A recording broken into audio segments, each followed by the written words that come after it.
What if the fate of the free world hinged on a single word? No. In 1940, Britain stood alone. France had fallen. America stayed out. Germans expected surrender. Instead, Winston Churchill lit a cigar, poured a whiskey, and told history. No surrender. Ever. Winston Churchill wasn't born a hero. He was born into privilege. Son of Lord Randolph Churchill and an American heiress, Jenny Jerome. Educated at Harrow, then Sandhurst, he became a soldier and war correspondent, chasing battles from India to Sudan to South Africa. He escaped capture during the Boer War, and the headlines made him famous. Politics called. Churchill jumped between parties, earning enemies on both sides. By the 1930s, he was a political relic, out of office, out of touch, obsessed with Germany's rearmament while Britain preferred appeasement. They called him a crank, a warmonger, yesterday's man.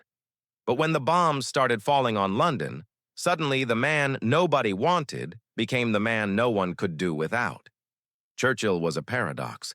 He championed democracy but clung to empire. He made reckless mistakes, like the Gallipoli disaster in WW1, but showed steel in WW2. His weapon wasn't just strategy, it was his words. In an age before Twitter, before viral clips, Churchill's speeches were the algorithm. We shall fight on the beaches. Never in the field of human conflict was so much owed by so many to so few. He took despair and forged it into defiance, and people believed him.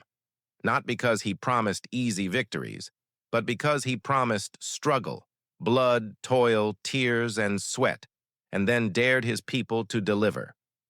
Summer 1940. Britain was burning.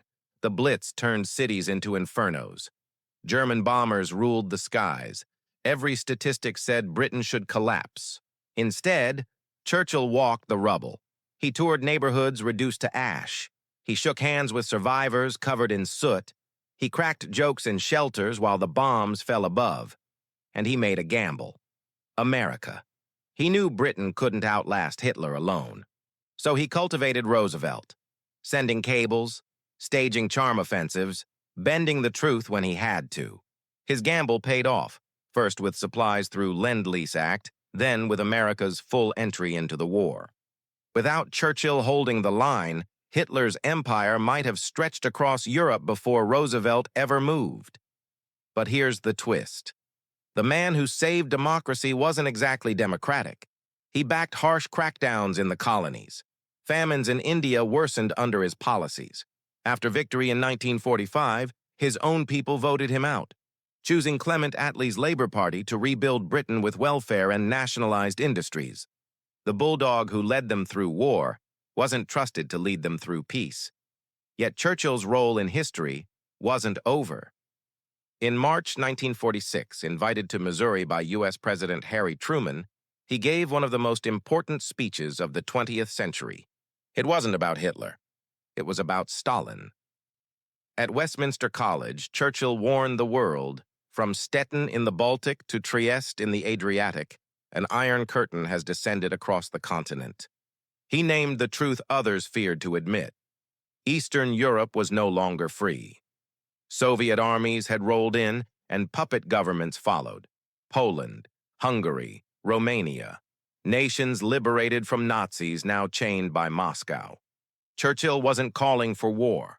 He was calling for clarity. He argued that peace depended on strength, that Anglo-American unity was the only shield against Soviet expansion. At first, many thought he was fear-mongering again, like in the 1930s, but history proved him right. The Iron Curtain speech drew the battle lines of the Cold War. It was the opening shot of a new conflict, not with bombs and tanks, but with ideology, spies, and nuclear standoffs.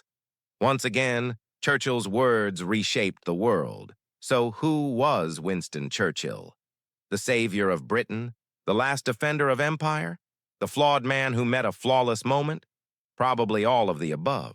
He was never simple, never easy, but in the darkest hours, he was indispensable. Churchill reminds us that history doesn't always choose perfect heroes. Sometimes it chooses stubborn ones. And sometimes the most powerful word in the world is the simplest: no. What's your take on Churchill, savior of democracy or stubborn imperialist? Drop your thoughts in the comments. Subscribe for more untold stories of history's turning points and check out our other videos.